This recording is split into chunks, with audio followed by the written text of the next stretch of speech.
Behind the cold steel and razor wire of America's toughest prisons, money as you know it becomes completely worthless. Your cash is gone, your credit cards are just useless pieces of plastic, and your bank account means absolutely nothing. The entire financial world you once knew just stops dead at the gate. But don't be mistaken, a new economy takes its place. Inside, a hidden, thriving marketplace is born, one that operates on a completely different set of rules. This isn't about dollars and cents. It's an economy built on fear, favors, forbidden items, and the raw instinct for survival. This is a world where a simple trade can have life or death consequences. Making the wrong deal, trusting the wrong person, or even just looking at someone the wrong way could get you seriously hurt, or worse. But on the flip side, making the right connections, having the right things to trade, that can be the difference between just surviving and actually living. It can get you protection,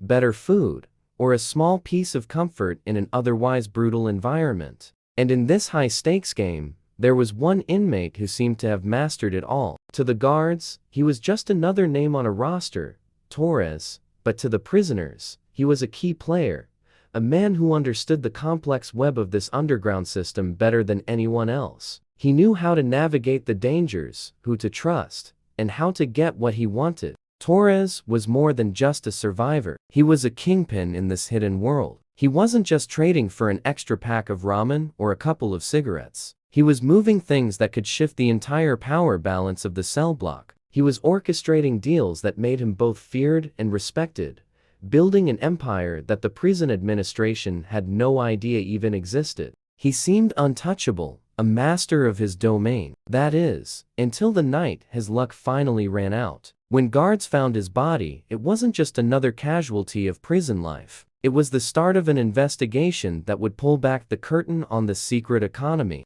As detectives dug deeper, they began to uncover the true scale of Torres's operation and realized just how powerful and how deadly the prison marketplace had truly become. What they found would shock everyone. Follow for more.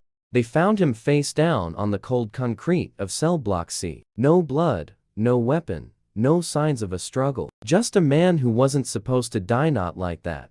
Not there. Officer Reynolds was the first to step into the cell. He would later say the silence was the worst part. It felt like walking into a room after a deal went bad, he said. Even though nothing looked disturbed, everything felt wrong. The man on the floor was Marco Valencia, a mid-level enforcer for a notorious cartel, serving a 7-year sentence for racketeering. He wasn't a lifer. He wasn't on death row. He was just doing his time, keeping his head down, and by all accounts, planning for his release. So why was he dead? The initial coroner's report was as baffling as the scene itself. Cause of death undetermined. The toxicology screen came back clean. No poison, no drugs that weren't prescribed. The autopsy revealed no internal injuries, no hidden stab wounds, no signs of suffocation. Marco Valencia had simply stopped living. In the sterile environment of a maximum security prison, a place where every movement is monitored and every object accounted for, how does a man just die? That's the question that haunted Warden Thompson for months. He reviewed hours of CCTV footage. He saw Valencia go into his cell after lockdown. He saw the guards do their nightly rounds. He saw nothing and no one else enter or leave. The prison grapevine, however, told a different story. Whispers slithered through the cell blocks. Tales of a ghost that could walk through walls, an assassin who needed no weapon. Inmates started claiming Valencia had been marked for death by a rival cartel on the outside. They said the hit was a message, a demonstration of power so profound it could reach past steel doors and armed guards. They spoke of a legendary figure known only as El Silencio, the Silence, a killer so skilled they could end a life without leaving a single trace, making it look like a natural event. Of course, the authorities dismissed these stories as prison folklore, the kind of ghost stories inmates tell to pass the time and spook the new fish. But Officer Reynolds couldn't shake the feeling from that day. Everything felt wrong, he'd repeated. He started digging into Valencia's last few weeks. He spoke to his cell block neighbors, his work detail partners, anyone who might have noticed something unusual. One inmate, an old-timer named Sal, finally gave him something. He said Valencia had been getting nervous. A week before he died, he received a letter, not through the official mail call, which is screened, but smuggled in. Sal said Valencia turned pale after reading it. He burned it immediately, but not before Sal caught a glimpse of a single, strange symbol drawn at the bottom, a spiral with a dot in the center. Reynolds took this fragment of information to Warden Thompson, who, growing desperate, authorized a quiet, off-the-books investigation into the symbol. They cross-referenced it with law enforcement databases, Interpol, and intelligence agency files. And then they found it. A single, heavily redacted file from a deep cover operation in South America years ago. The symbol was the calling card of El Silencio. According to the file, this assassin was rumored to use a rare, untraceable neurotoxin derived from an Amazonian frog. A microscopic dose, delivered through a simple touch, could induce cardiac arrest within hours, leaving absolutely no trace in the victim's system. It was the perfect murder. Suddenly, the impossible started to seem plausible. But how could it have been administered? The footage was re-examined, frame by agonizing frame, and there, in the crowded Chow Hall line 2 days before Valencia's death, they saw it. A brief, seemingly accidental bump. A new kitchen worker, a man who had passed all his background checks, brushed against Valencia's arm. The worker had been hired 3 weeks prior and had quit without notice the day after Valencia's body was found.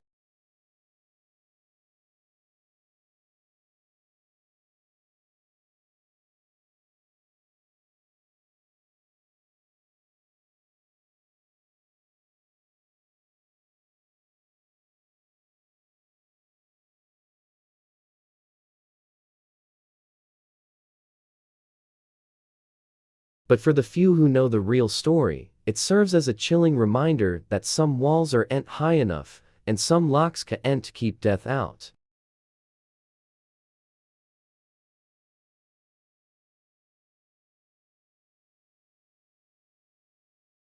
In prison, money is supposed to be worthless, but for one inmate, it was everything. His name was Daniel Torres Morales, and in a world without cash, he was the bank, the stock market, and the insurance agency all rolled into one. He wasn't just an inmate, he was an entire economy. So when he turned up dead in his cell, investigators knew this was no ordinary death.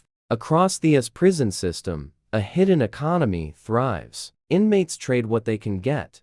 Ramen packets become dollar bills, soap bars are silver coins, and postage stamps are treated like gold. These informal markets pop up wherever there are restrictions. Anytime a system limits what people can have, someone will find a way to profit from the gap. Torres was that someone. He was a master operator. Needed extra food? Torres knew a guy in the kitchen. Needed legal papers? Typed? He knew who had access to a typewriter. Needed protection? Torres could get your name off the wrong lists by speaking to the right people. But what made him truly different was how he stayed clean. No drugs, no weapons, nothing that could be directly traced back to him. His power was built on a network of small favors, each one handled by someone else, stacked one on top of the other until he was untouchable. And that made him incredibly dangerous. Detective Claire Jennings, a veteran of gang cases and contraband rings, was brought in to lead the investigation,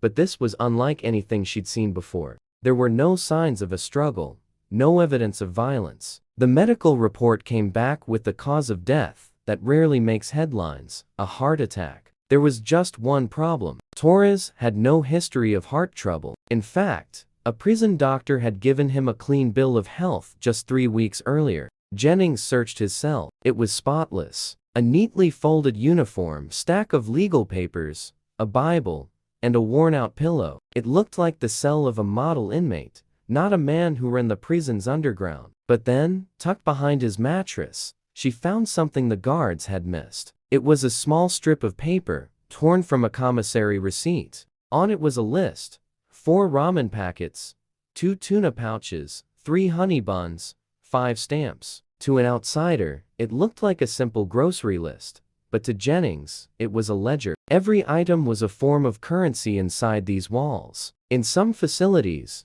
A single honey bun can be worth more than $4. On the outside, inmates use them to pay off debts, buy protection, or call in favors. This wasn't the receipt of a man who was about to die. It belonged to someone who was planning a deal. Jennings realized this wasn't just a medical case, it was financial. Getting inmates to talk was nearly impossible. They didn't fear Torres. They respected him, but it was the kind of respect you give to a man holding a knife you can see. He had helped so many of them that no one dared break the code of silence. Then, Jennings found Freeman. He wasn't a snitch, but he wasn't loyal to anyone either. His only goal was survival. During their interview, Freeman leaned in close, his voice dropping to a whisper. Torres wasn't just trading soup, he said. He was running insurance. Jennings was confused. Insurance? Freeman nodded.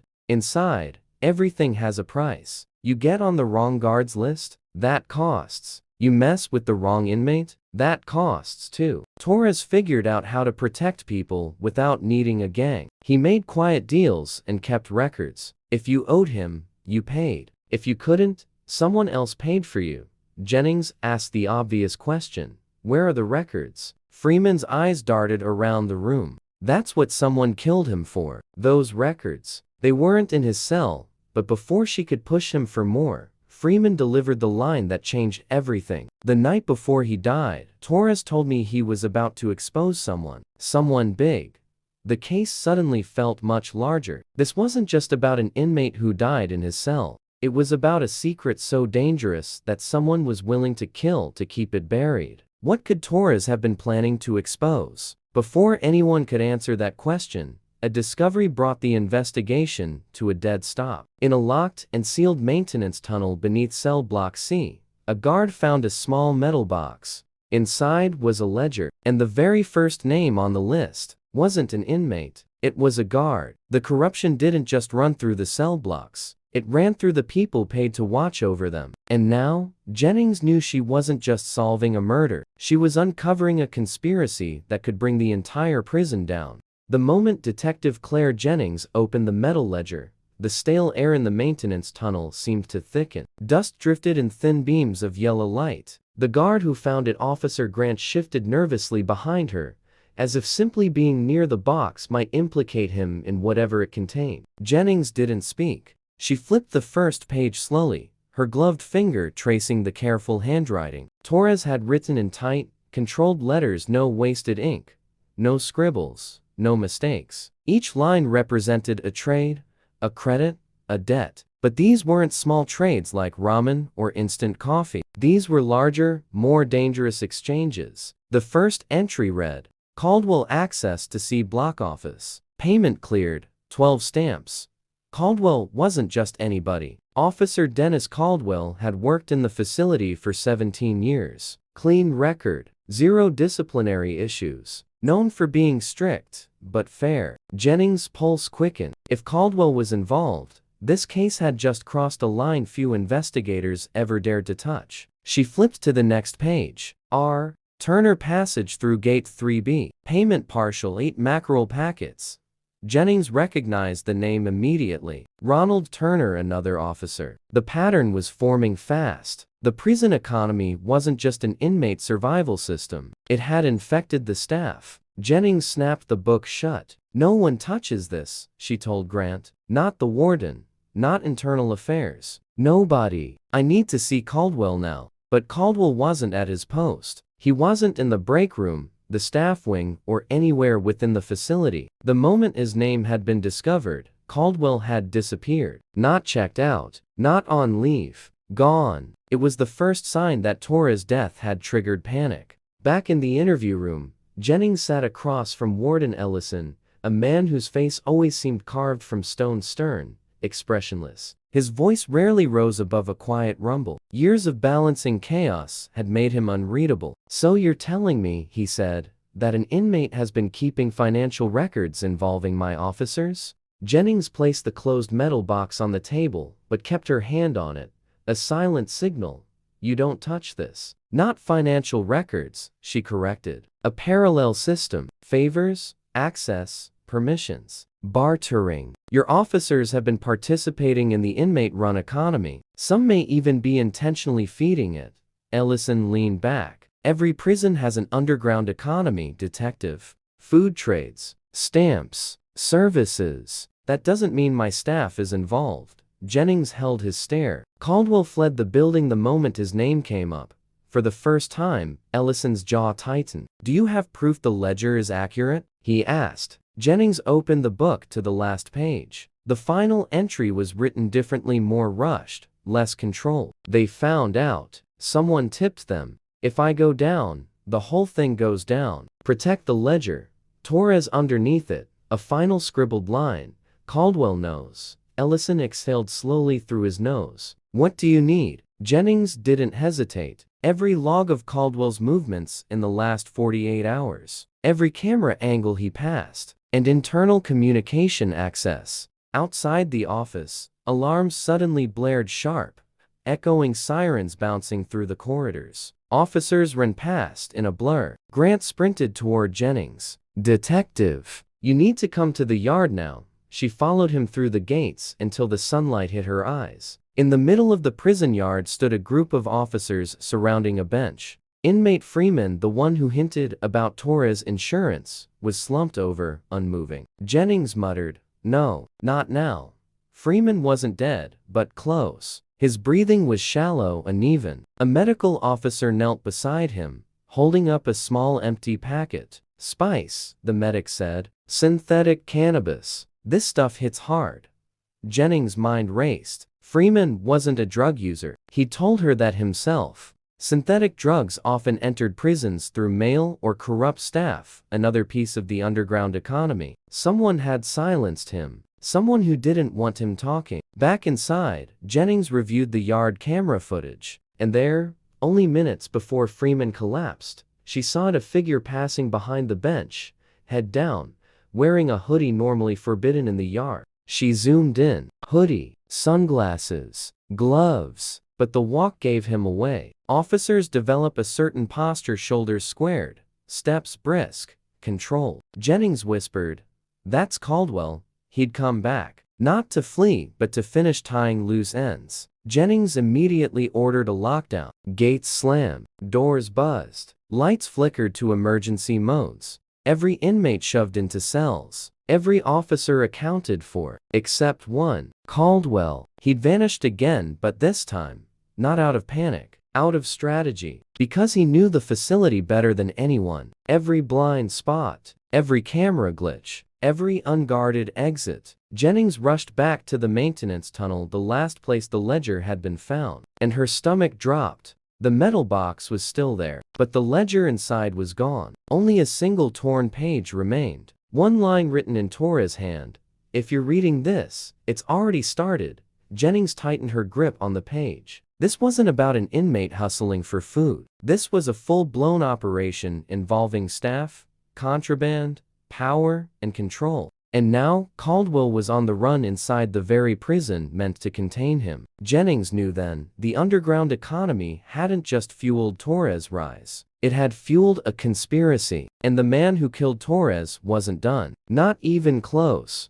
The lockdown alarms pulsed through the corridors, a relentless, metallic heartbeat. Detective Claire Jennings had hunted killers in back alleys and masterminds in boardrooms, but this was different. Her prey was a correctional officer named Caldwell, and he wasn't just in the system. He was the system. He knew every shadow, every glitching camera, every secret passage in this maximum security cage. The air in the security hub was thick with tension. Every officer was a potential suspect.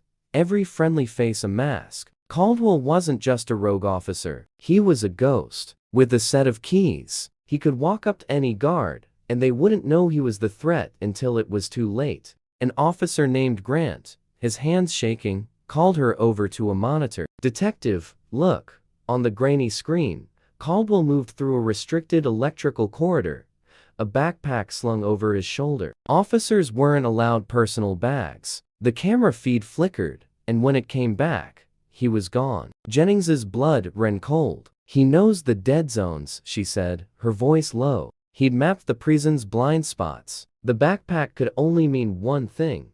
He had the ledger, the one detailing the entire illicit economy running through the prison. An economy he controlled. Jennings didn't hesitate. She plunged into the electrical corridor, the air smelling of dust and damp concrete. The hum of electricity was a constant drone, punctuated by the clatter of pipes. Halfway down, her flashlight caught something on the floor, a torn plastic seal, the kind used on official mailbags. It clicked into place. "He's been stealing mail," she muttered. Caldwell wasn't just a part of the prison's black market. He was its distribution network, using official channels to smuggle contraband. She followed the path to a steel door marked "Maintenance." The hinges were freshly scratched. She pushed it open, revealing a cramped, stale storage room. Her flashlight beam swept across dusty boxes and old equipment until it landed on a metal box on the floor. It was the real ledger, but it was empty. Every single page had been torn out. He hadn't stolen the ledger. He had destroyed it. A soft click echoed behind her. Jennings spun around. It was Caldwell, standing in the doorway, calm and collected in his uniform, but his eyes were hollow, stripped of all humanity. "You shouldn't have come alone, detective," he said, his voice eerily steady. "Where are the pages?" Jennings demanded, her body coiled like a spring. A faint smile touched his lips. "Burned. Scattered. Gone. You're not exposing anything. You killed Torres," she stated, the accusation hanging in the dead air. Caldwell didn't flinch. He started talking. "He thought he could leverage me. He didn't understand the system he helped build. You keep things running not by being feared, but by being needed." Jennings slowly backed away, her eyes locked on a wall phone with an emergency panel. If she could just reach it. Caldwell saw her glance. "Don't," he warned. He took a step closer, his voice dropping to a conspiratorial whisper. "You think inmates trading ramen was the problem? The real power came when officers got involved, when favors replaced policies, when access became the ultimate currency. You used inmates for profit," she spat. "I kept order." He snapped back, his composure finally cracking. "Better than the warden, better than the administration. You think gangs run this place? No, we do. The officers who look the other way. The ones who deliver what the inmates can't get alone." Torres threatened that balance. "So you silenced him," Jennings finished, tensing for the fight she knew was coming. The lockdown alarm still wailed, but in this subterranean room, the only sound was the chilling truth of a system built on secrets, a system that was about to fight back.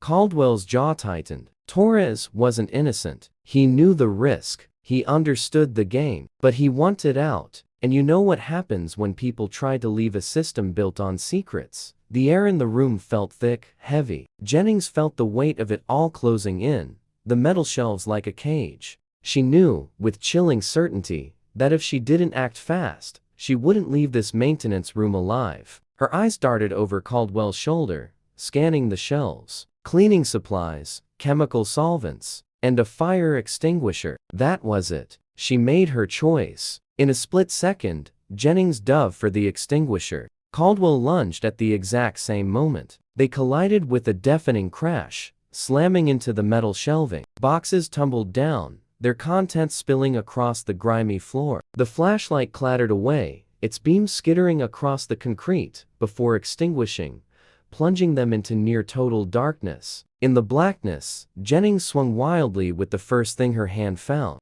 A sharp clang of metal striking bone echoed in the confined space. Caldwell stumbled back, dazed and grunting in pain. This was her chance. Jennings seized the extinguisher with both hands, her fingers fumbling for the pin. She pulled it free. A thick, white blast of powder erupted from the nozzle, a sudden blizzard in the dark. It filled the air, blinding him. Caldwell roared, a sound of pure rage, swinging blindly into the white cloud. Jennings didn't hesitate. She bolted for the door, heart pounding in her ears. She burst into the brightly lit corridor just as two officers were rounding the corner. "In here," she shouted, pointing back into the room. Caldwell, still coated in white powder, charged out right behind her, a furious beast. He ran straight into the sight of three officers with stun guns raised and ready. One shot. A sharp crackle of electricity tore through the air. Caldwell's body seized, and he collapsed to the floor in a heap.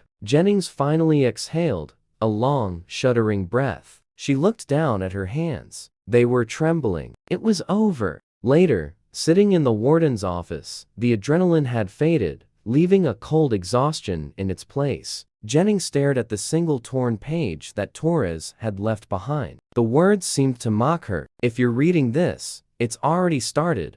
Warden Ellison leaned forward, his voice low. What did he mean by that? What started? Jennings slowly closed the file, the paper crinkling under her fingers. The underground economy doesn't end with Torres or Caldwell. It won't end with this investigation. She looked up, meeting Ellison's gaze. Because as long as money is banned in prison, something else will always replace it. Ramen, stamps, favors, access. Human desperation creates its own currency. Ellison's face darkened with the grim realization. So what do we do? How do we fight that? Jennings shook her head, a sense of futility washing over her. We keep looking, we keep fighting, but we're not just dismantling a market.